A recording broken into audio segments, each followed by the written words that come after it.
దేవుడు తాను ఏర్పరచుకున్న వారు దివారాత్రులు తన గూర్చి మొరపెట్టుకొనుచుండగా వారికి న్యాయము తీర్చువాడు. లూకా 18:7. డిఎల్ మూడీ అనే దైవజనుని కొంతమంది ప్రశ్నించారట, మీ విజయ రహస్యం ఏమిటి అని. దానికి ఆయన 7 కారణాలు ఉన్నాయని చెప్తూ 1 ప్రార్థన, 2 ప్రార్థన, 3 ప్రార్థన, 4 ప్రార్థన, 5 ప్రార్థన, 6 ప్రార్థన, 7 ప్రార్థన అని చెప్పారట. దీనిని బట్టి మనం అర్థం చేసుకోవచ్చు ప్రార్థన యొక్క ప్రాధాన్యత ఎట్లాంటిదో. విసుగగా పట్టుదలతో ప్రార్థించిన ఆ ప్రార్థనా వీరుడు అనేక ఆత్మలను రక్షించగలిగాడు.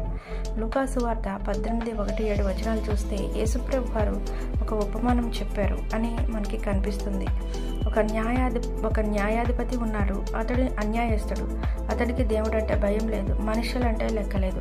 ఇట్లాంటి వ్యక్తి దగ్గరకు ఒక స్త్రీ న్యాయం తీర్చమని విసుగక పట్టు విడవక మాటిమాటికి వస్తున్న సందర్భంలో ఆ అన్యాయస్తుడైన వాడు న్యాయం తీర్చాడు ఆ స్త్రీ విషయంలో.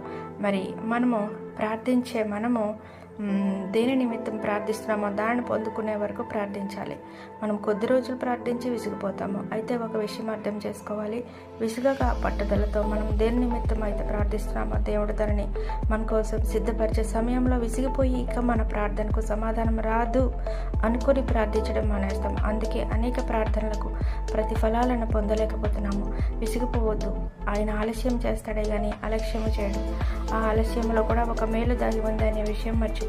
ఎప్పుడు మనకి ఏం కావాలో నీకంటే నాకంటే ముందుగా ఆయనకి తెలుసు అనే విషయము మనం ఎప్పటికీ గుర్తుంచుకోవాలి. సిలువలో దొంగకు ఇచ్చిన వాగ్దానం ఇచ్చిన రోజే నెరవేరింది.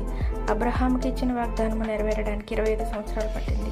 కాలేబుకు ఇచ్చిన వాగ్దానము నెరవేరడానికి 45 సంవత్సరాలు పట్టింది.